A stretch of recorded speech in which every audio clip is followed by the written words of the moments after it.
Coming up, I'm sure everything will be absolutely fine. I build an awesome iron farm. I also add a secondary layer to my cyberpunk city. And I manually place over 35,000 blocks, creating the foundations for a huge wasteland around my city. Stop! I've made a boo-boo. Let's create. Today I'm going to be building a wasteland, which doesn't seem that exciting, but I think it will be. I've got some really cool ideas for what we're going to be putting on the outskirts of my cyberpunk city that we've been building up over the last few episodes, and as I mentioned in my previous episodes, I wasn't really sure what we're going to have around the outside of this thing because I want it to feel blocked in like the people that live here can't go anywhere. So as a result, I've decided to make the entire area surrounding this one giant big wasteland with a scrapyard and cranes and machines, and maybe even something linking up to Imagineer Dave's rail network that comes around this corner here. Speaking of which, there is a sign here that says it's not fun because it's easy, it's fun because it's hard, which I don't know what that's in reference to, but I'm thinking we could even pull a little bit of this track out, have a bit of a station here, have some big old walls and fences and broken down bits of walls surrounding all of this, make it all grimy, have some big old piles of scrap, maybe even a little scavenger market, and just make the entire thing look awesome.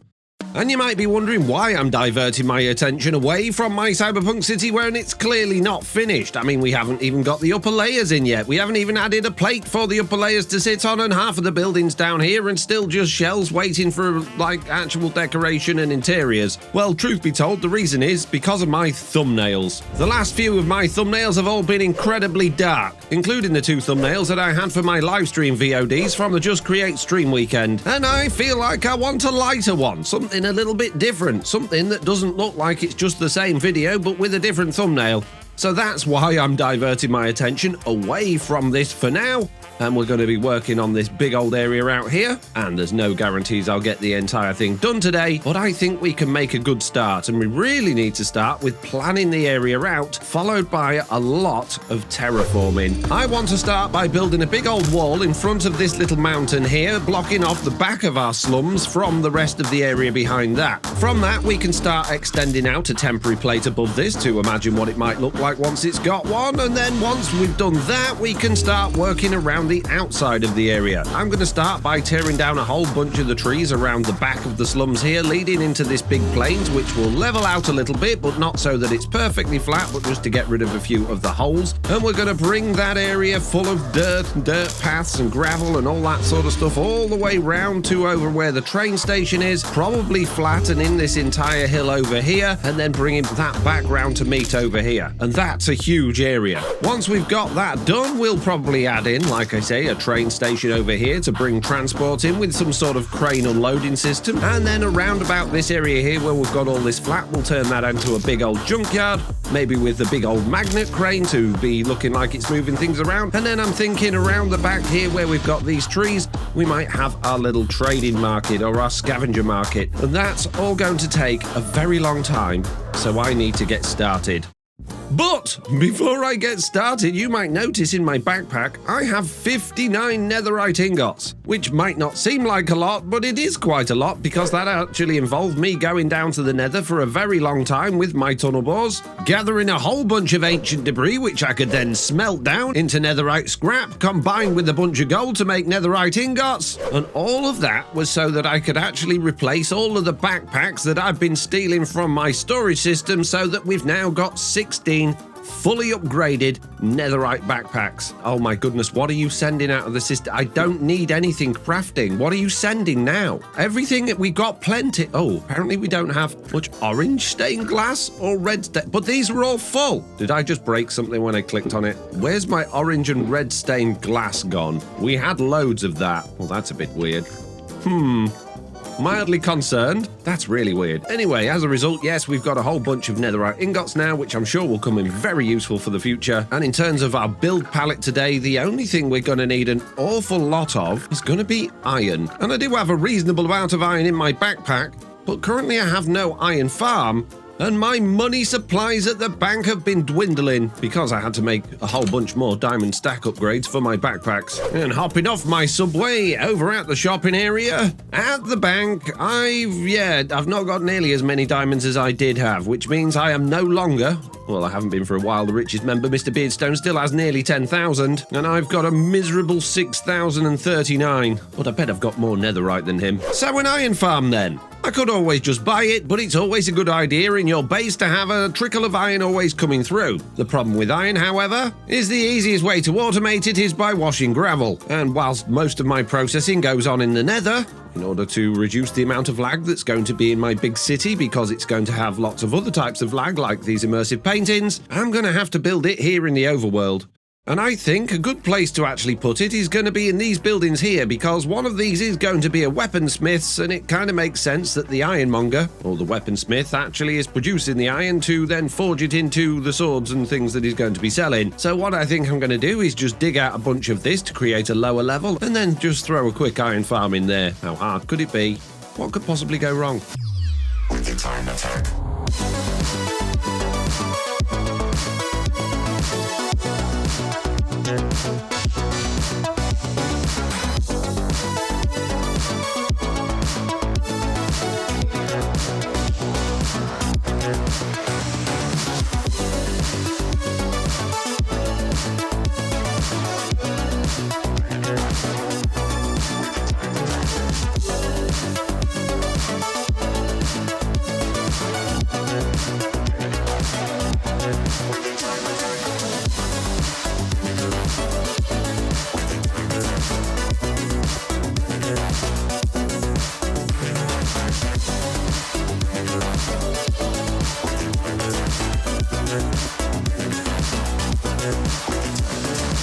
And there we go, just like that, we've got a nice compact iron farm that is generating iron blocks in this chest first. We've got 15 of them so far, so it works. But how does it work? Well, it all starts outside with another big old bunch of water wheels, and this time I have just the right amount to get this to go to the speed I need it to go at. And in order to do that, I've also had to use 3 different speed controllers because we want the belts and the presses going as fast as they can in order to make sure that the iron travels through this thing as quickly as possible and gets pressed. But we don't need this cobblestone generator running at full speed. That's quite happily ticking along at 16. And we also don't need the fans running at full speed. They're actually quite happy ticking along at 1, saving us a whole bunch of power. And the way it works is the cobblestone generator generates the cobble, it comes through the crushing wheels, gets turned into gravel, that goes into the washing machine and then gets turned into iron and flint. The flint comes out and goes into this cauldron of lava. The iron comes out as iron nuggets and gets pressed into ingots in there and then goes through there to get pressed into blocks. And then around this side, those blocks come out and go into this chest. Once that chest is full, we'll go into this chest, and once that one's full, this redstone link will go off, stopping the entire system by setting off this clutch. So it'll create a maximum of 2 double chests of iron blocks, which will be absolutely plenty, and then shut off, so it's not just always running. And no, I don't need that transfer into my storage system. I'm quite happy to just come along here and grab that whenever I need, and as a result, we've got a whole bunch more space around there as well to play with if we need it. And the reason I've pulled this wall back to here is because, as I said earlier on in our planning stages, we're going to be having a big wall across here anyway, so it made sense just to cut that off there. And that's basically the only material I was desperately short of. Looking at this, I don't have a massive amount of copper, but I don't need a load of copper. I've got a reasonable amount of andesite alloy for making all of the create things. I've got plenty of brass and gold and even industrial iron. So I think I'm set to start working on this big old scrapyard, and I think that's going to have to start with a whole bunch of wall building and terraforming. So yeah, out of one time lapse and into another.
That took a very long time.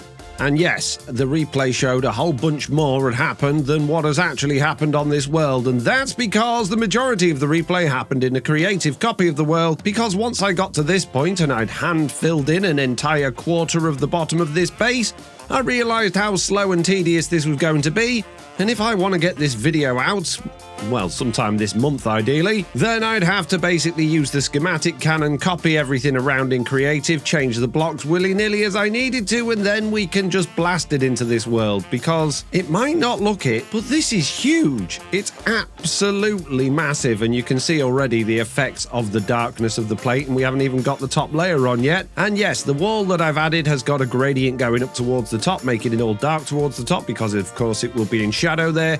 And of course we're going to be adding a whole bunch of legs to this thing as well. But first things first, let's go and get our schematic cannon, grab an empty schematic, pop it down, and for now we're just going to load up the top part of the plate. That doesn't include any of the legs, it's literally just the very top bit with the edges going round, and as you can see from how long this is taking to load, that's just how big this thing is. Little bit more. Come on, there it is. Right, this is going to get very laggy when I place this in the world, but here we go. It wants to be roughly around about there. We need to move it down so it's in line with those blocks-ish. Oh, gee, I can't see, and it's all kinds of laggy. But I do need to make sure it's perfectly lined up. What I should do is place those on there. That'll make life a lot easier for me to see. And then when I enable the schematic, now you can see I'm a block off in that direction. So let's just pull it back this way. There we go. They all line up over there. This now lines up with the middle, so that looks about right. But how is it height-wise? I think we've got it just about bang on. That's good then. What's not going to be good, however, is the list of the materials I'm going to need to build this thing. And bear in mind, this doesn't even include any of the legs. It's just the plate. Oh yes, 15,000 blocks of industrial iron, yep, 7,700 copycat sloped layers, yeah, 14,000 industrial iron grates, and a whole bunch more stuff as well. So I'm gonna need a few minutes to craft all that stuff, and then we can start getting this blasted into the world while I get some more cannons and then start blasting in the leg. Oh jeez, I didn't think about. We'll have to spawn proof as we go round. Right, anyway, crafting. I told you I was gonna need a lot of iron today. Right, yep, they're all in set for industrial iron, so let's just chuck a whole bunch of iron in each one of these. And while I wait for all of this processing to go on, there's a couple of things I want to do. First of all, I want to go over to my iron farm and see how much iron we're actually generating, because it's actually the next day now, and hopefully that's been running overnight, but I'm not sure the chunks that the iron farm in are force loaded, so we might not have any at all. Oh yes, we do. We've got a whole bunch of iron in there. That is good news. Yay! And the other thing I want to do is actually hop out of this world and hop into my creative copy of the world where we've got this platform, just so that we can talk about a couple of things. I have added a ridiculous number of legs to this thing, and we probably don't need that many legs, but like I've been saying throughout my videos, I want this slums area to feel like it's overshadowed and pretty much in complete darkness apart from the few lights that are around it. And by having lots of legs around it, it sort of has that effect. And if I'm going to have a lot of legs on this side, I should really have a decent number of legs on that side to hold everything up as well. And the other thing I want to talk about is how boring these legs are and how flat the bottom and the top of this thing is. Of course, we're going to be having the second tier of our city up here, so this is all going to change as we start adding buildings and roads and monorails and systems on there. But underneath this is looking very, very flat.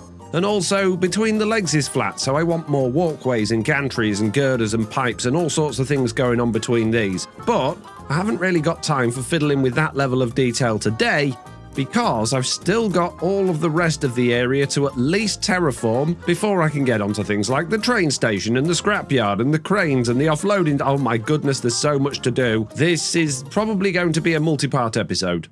And right now, as much as I wanted a colourful thumbnail, the only thing that I could potentially take a thumbnail of is that, which looks pretty boring, even with shaders on. That said, if we set it tonight and put a thunderstorm in, now down here's looking slightly more impressive and interesting, but I've already done thumbnails of this, so I can't really do that. And yeah, that's not a very good thumbnail either, although I do like the reflections you get from the puddles. Anyway, back to the server. Let's restock my backpack iron supplies and get crafting, which I'll do off camera because it's really, really boring. What I will talk about on camera, though, is how I really like the access we've got to my nether tower here. My portal that takes me into the overworld is now housed inside of this big old towery leg thing with a couple of signs above it. We've got a mesh fence, but I feel like it needs some security guards. And a lot of your comments have been suggesting that this city needs some life.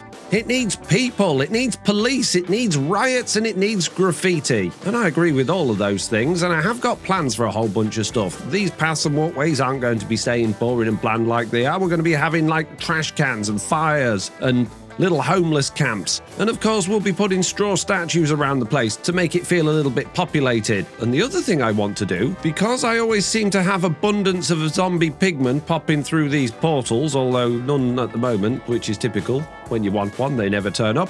But yes, I want to retexture the zombie pigmen with a resource pack to make them look like police.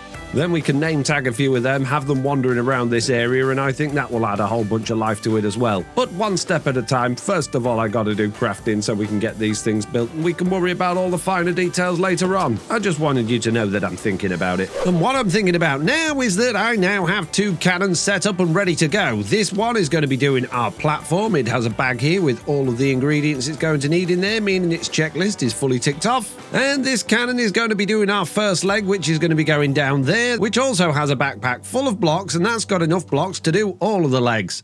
And while these are going, I'm going to start chopping down a whole bunch of trees over here, occasionally popping back over here to set up a new leg to start being blasted, and hopefully it shouldn't take too long, but I've got a feeling this is going to be a few hours. Go and go. Oh, I didn't check the position. Oh, I'm sure it'll be fine. But yeah, I didn't check the position of this one. But it's starting all the way over there. I'm sure everything will be absolutely fine. Right, anyway, chopping down trees.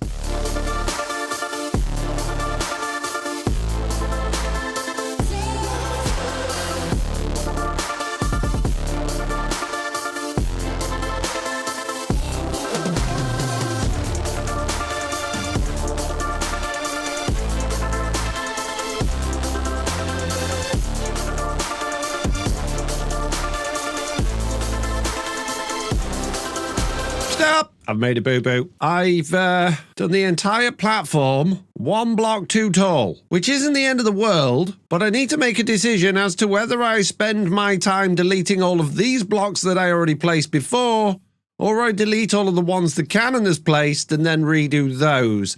And I think the cannon has placed less blocks than I have, so I'm going to have to undo everything it's just done manually and then start again. Oops. Oh, I can't believe I've done that.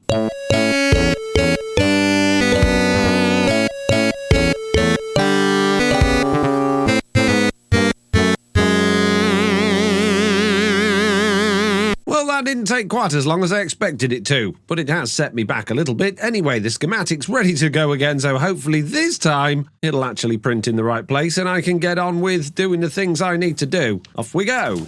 Try again. Let's just check it this time rather than wandering off and just assuming everything will be all right. Yes, they're actually placing on the right layer this time. That's good. Okay, well, I'm confident then that this is going to go okay. I mean, a bit confident. So I'm going to carry on with my tree chopping while that fills in, and then I'll get the next leg going as well.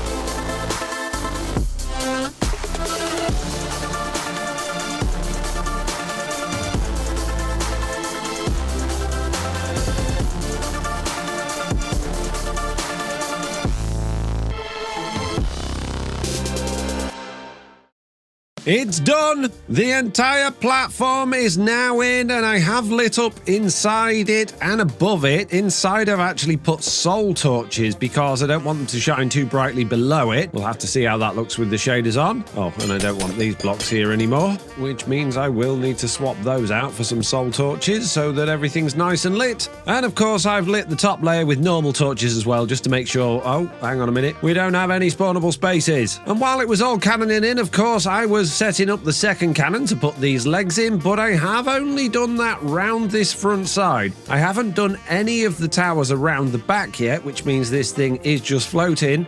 And the reason for that is I'm still having ideas of exactly what I'm going to do around this back bit. And I'm thinking I might just have one really big tower in the middle that actually pumps up power and stuff from down below. I'm not 100% sure yet, so I don't want to blast those in until I know exactly what I'm doing. While I was also doing that, I was leveling out this terrain a little bit, adding in lots of torches to make it all non-spawnable, and I got to around about here before it all finished. And the whole thing only took just over an hour, which wasn't too bad. Now I do need to continue this landscaping to get rid of holes like this and bring it round here and flatten that mountain. But while I'm doing that, I need to get some things processed, because I want most of this to be basically dirt path like this. And whilst I could go round with my shovel and do every single piece of dirt and grass around this entire area, that's going to take forever. There is another way I can do it, and that is to actually manufacture this dirt path. And there's two reasons that I want to do that. The first is obviously to make placing it a whole bunch easier rather than going around with my shovel and wearing it out. And the other reason is to fix my dirt farm. You see, this dirt farm that I made a few episodes ago keeps breaking. And that's because there seems to be a bug with Create Mod where when you plough coarse dirt into dirt, sometimes the ploughs just don't plough the coarse dirt into dirt. And I believe Chosen Architects also had this problem on the server with a completely different setup. And it turns out we don't need to do this at all, because if we use presses to turn grass or dirt into dirt paths, then once they get mined, they'll just turn into dirt anyway. So we don't need to plow this at all. But before I fix that, I actually need to go down to my workshop, grab myself a whole bunch of dirt and throw it into my presses, because we're gonna need a lot of the stuff. And now that that's running through there and getting turned into dirt path, I can go and fix my dirt machine. So what I need to do is actually add a press in after our coarse dirt making machine in order to press it into dirt path to then come up here to get made into that, and then it can, oh geez, yeah, I'm gonna have to destroy all this and build it again. Okay, I've moved everything around and this should work. All I've done is added 4 presses in here to press the coarse dirt into dirt path. As it comes through here, it goes up there, gets split onto those belts, comes through these chutes, fills up the deployer and makes a little platform here. And we've got this contraption here that should drill it all down and then drop the dirt off into there when it can get crafted into more coarse dirt, turned back into dirt, and so on and so forth. And if you're wondering why I'm turning dirt into coarse dirt and then back into dirt, it's because by adding 2 gravel to 2 dirt, you get 4 coarse dirt, which means you can make 4 coarse dirt for every 2 dirt you've got. It basically means it's an infinite dirt farm, providing you can provide gravel to it, which is exactly what this little machine at the back here does. So this is just a dirt factory. And the other parts of this factory, the ones over here, they then actually process coarse dirt for me to keep, and even some mud as well, but that's all off because we've got plenty of that. So let's turn the machine on and see what happens. It is drilling through. It's getting placed as quick as it's being drilled. It drops it all off. We should be able to see, the dirt comes straight off there. That'll go back, and then it'll do it all again. And as that processes more, yes, the presses can keep up with the system as well, so that's good. That'll top up my dirt supplies in no time, and hopefully while I've been doing that, we should have a decent amount of that dirt path now. And yep, we've got a whole bunch of it there and a whole bunch of it there. Wonderful. It's probably not going to be enough. I reckon I'm probably going to need about 20,000 of it, but we will just, baby steps. It's all good. And now I want a new upgrade for this backpack, because when I'm building things, it's quite annoying when I run out in my inventory, having to go into my backpack, find the block, throw it back into my inventory just so I can carry on building. And I believe we have an upgrade available for this to automatically restock my inventory with the stuff from in here. And I believe it's the refill upgrade I need, and that is just that, which is nice and easy. So let's craft the basic upgrade, and with a little bit of gold and some diamonds, I can craft the advanced version. Now, if I pop that in here, I can actually tell it what I want to refill into my backpack. But this is not the backpack that I want it to refill from. I actually want it to refill from this backpack. And because we're going to be working with dirt, I'm going to want rooted dirt. I'm going to want coarse dirt. I'm going to want the packed mud. I'm going to want the straw bales. I'm going to want the dirt path. And I'm also going to need gravel, which is in this backpack, and possibly some other things from here as well. So I think I'm going to need 2 of these upgrades. So I'll just make 1 more of those and then 1 more of those. throw that into this backpack, and then I can say, yes, I want gravel in my inventory too. Possibly even normal dirt, but I don't really want it turning into grass. But we'll have to see how that goes. And now the only thing that I'm really missing is packed mud, because I've hardly got any of that at all. So I need to do a whole bunch of crafting. And so just a few minutes later, I now have a little bit of packed mud that I've been able to craft using my mixers. For reference, it's just mud and wheat I've been using to create the packed mud, which doesn't give us loads, but it's a good start. And I've also crafted up a whole bunch more dirt path. As a result, I've now got nearly 14,000 dirt paths, so I'm almost ready to start terraforming that area. But before I do that, I actually do need some more mud. So let's just go to my glass and dirt machines, see if my dirt machine is still actually working. It has stopped. How have you managed to... You moron! Useless machine. Maybe I need to switch these powered rails out for some of these controller rails. That's annoying. Anyway, if we look in here, I have 500 more mud, which isn't much, but I can make a whole bunch more of it using these mixers.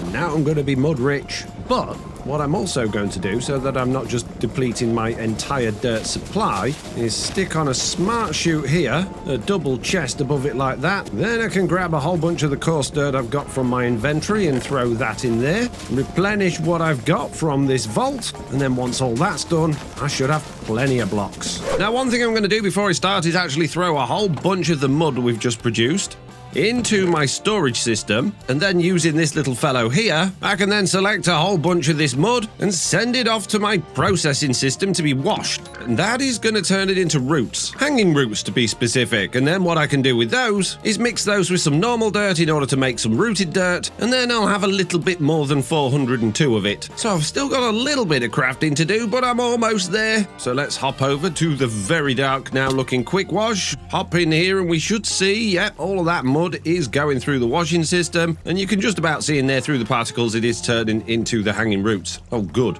And that should start coming out of here and go back into our portal. There we go. And so a little while later, I now have everything I need, and I've completely organised my backpacks. I've actually sorted out this backpack so that the copycat things are where I actually want them to be, and I've done that using memory slots so that it remembers where I put things. And I've done the same for my building materials with all of the dirts and gravels we need at the bottom and all of the other things I've been using for building the city. And I've even done it with my create backpack as well, so that everything is where I need it to be, so I don't spend ages looking through those backpacks trying to find everything. And that means it's finally time to start placing a whole bunch of blocks and sorting out this area, so I guess it's time for another time lapse.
Well, that was a long time lapse, and at the end of it, I haven't really got a whole bunch to show other than a whole bunch of dirt path and some walls. Well, that didn't mean I didn't do anything. It actually took me 2 whole days, and I've placed by hand over 35,000 blocks, which is crazy really, but it's very difficult to judge the scale of exactly what I've done. So let's have a look at some before and after shots. This is what it looked like before with all of the hills and grass and trees and things, and well, this is what it looks like now. I have removed an absolutely ridiculous amount of landscape, and I have made the entire thing, well, quite flat and quite ugly and, well, relatively boring. But this is just the foundation. This gives me a massive area to work with and play with, and I've got plans for every single bit of it. So let's walk around and talk about what I'm going to be doing, and you're going to have to use your imaginations to try and follow along, because there's no way I'm going to get any of it done in today's episode, because right now for me it's Friday and this video was supposed to go out on Wednesday. Oops. Anyway, starting round the back here, what I've done obviously is thrown down a whole bunch of paths, and I've been creating these little exit points from the city for the people to sort of escape in and out of the city into this area.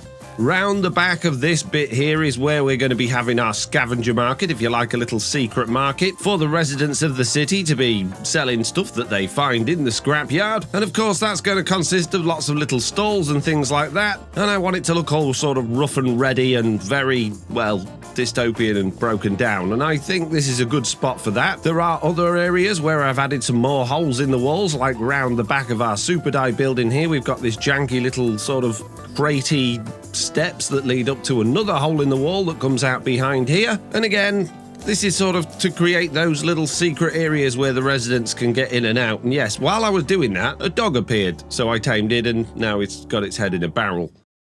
Coming out of the scavenger market area in, oh, I've missed a block, 35,001. Right, okay, going into this main area, the big flat area, this bowl here, I want to have a giant pile of rubbish. Loads and loads of junk, just a big old pyramid of junk coming really high up here, because the idea here is that on top of this plate, there's going to be some sort of system or recycling plant or garbage facility that's just dumping it all off the edge onto that big old sort of dip that we've got in the land here. So that needs to be an absolutely massive mound of junk.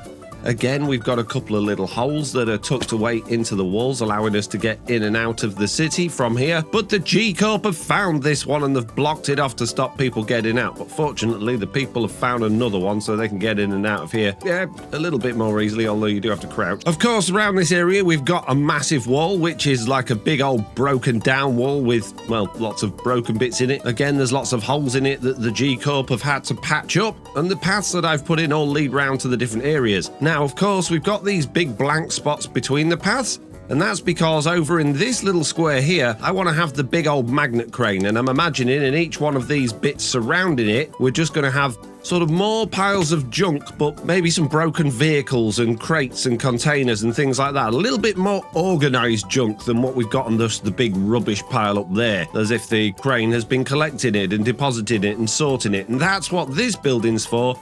This is going to be our recycling plant, and it's obviously not really going to do a great deal other than maybe host a big old smelter, because I want this to look like it's actually processing all of that junk, smelting it down and turning it into useful things. Now, before we carry on in that direction, we actually need to hop over this way, because of course we've got a big old gate over here.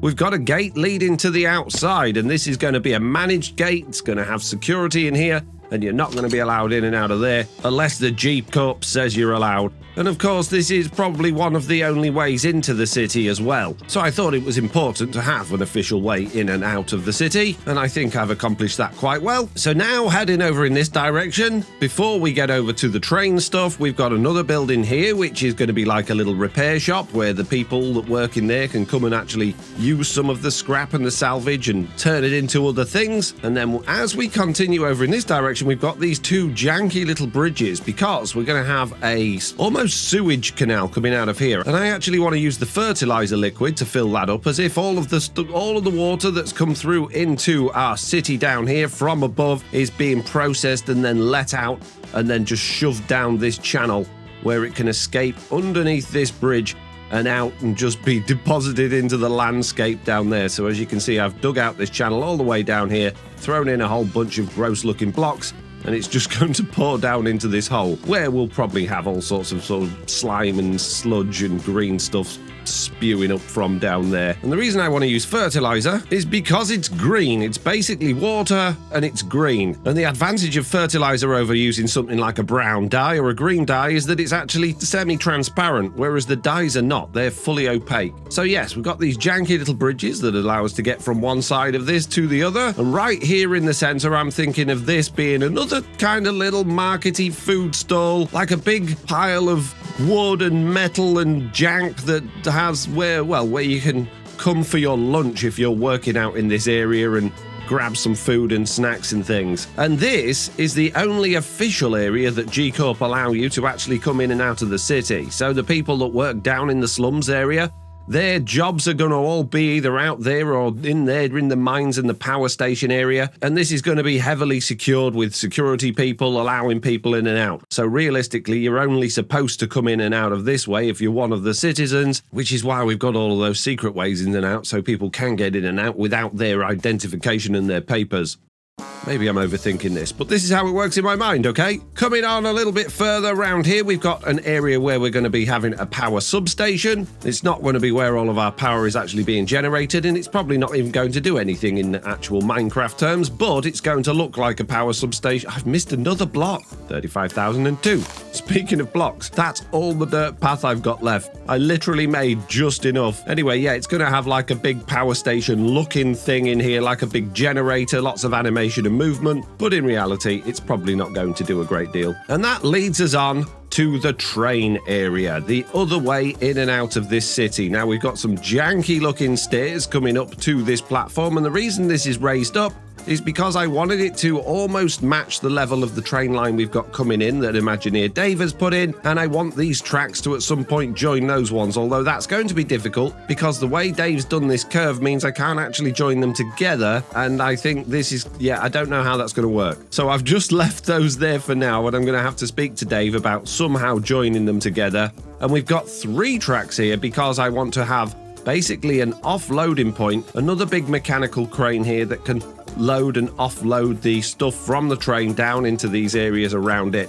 And over here I want to have like a train building yard where the trains are repaired and manufactured and put together, and that's why this is such a big space. It's a lot cleaner of a space, and all of the tracks I want to sort of lead into there so that the trains can be manufactured and then set off on their merry way. And that's it. That's all the plans I've got for this area currently, and that's all I've managed to achieve in a whole week. And like I say, while it might not look like much at the moment when this thing's full of junk and things and buildings and moving stuff, I think it's going to look incredible. That's not to say I haven't achieved a lot in this episode. Of course, I have built this entire area out here. We've also built our big old platform and the legs. And of course, I built my iron farm, which I'm imagining is probably quite full of iron now, having been so long since I last emptied it out. So how do we get in there? It's down here, isn't it? Let's hop down these stairs into here. And yes, it has stopped, which should mean that we have 2 double chests of iron. No? Oh, I didn't set the threshold switch properly. Oops. Let's turn that up a little bit. There we go. Well, we've got at least 1 double chest of iron, and that's a lot of iron, which is going to be incredibly helpful because I'm going to need a whole bunch of that to make a whole bunch of things like shipping containers and boilers and plates and, well, basically all of the things I'm going to need to make working cranes and big old piles of junk and storage and train stuff. Yeah, I'm going to need a lot of iron. But the most important thing for me right now is, what is my thumbnail like? Is it going to work? Well, in this single player copy of the world that I've just downloaded, I can use a few commands and features to try and make this as thumbnaily as possible. And I'm thinking probably this angle. Of course, I'm going to need to enable my shaders and get the right time of day, make my render distance bigger so I can actually see all of the things that I built. Now, it looks a little bit foggy, so in the shade of fog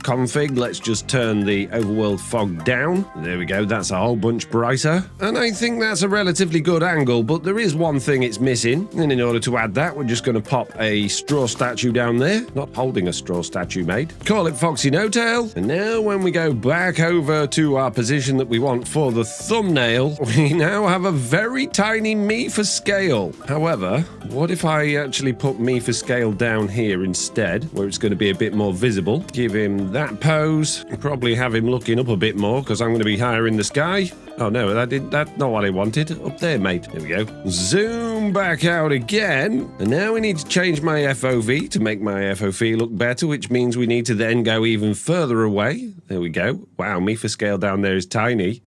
And it's still looking a little bit bland and boring, but let's take a screenshot, disable shaders, take another screenshot, and then this is where the magic happens. Inside of Photoshop, I'm going to drag in those two screenshots I just took. The one without shaders, I'm going to change the overview mode to color and set that to 20%. And on the other one, I'm going to go into my camera raw filter and tweak a whole bunch of settings. We're going to set the exposure up a little bit, the highlights down, the shadows up a little bit. We're going to push the whites up and bring the blacks down, turn the contrast up a little bit, fiddle with the temperature to get the temperature looking a little bit nicer, pump up that vibrance but bring down the saturation a little bit so that the dirt path doesn't look quite so luminous. We're going to add in a little bit of texture, a little bit of clarity, and then we're going to bring a vignette in to really highlight the area that we've worked on, darken those edges. We've also got a secondary brightness and contrast thing on there, just giving a little bit more pop. We're going to throw me into the corner here, throw an arrow on there, throw on some text,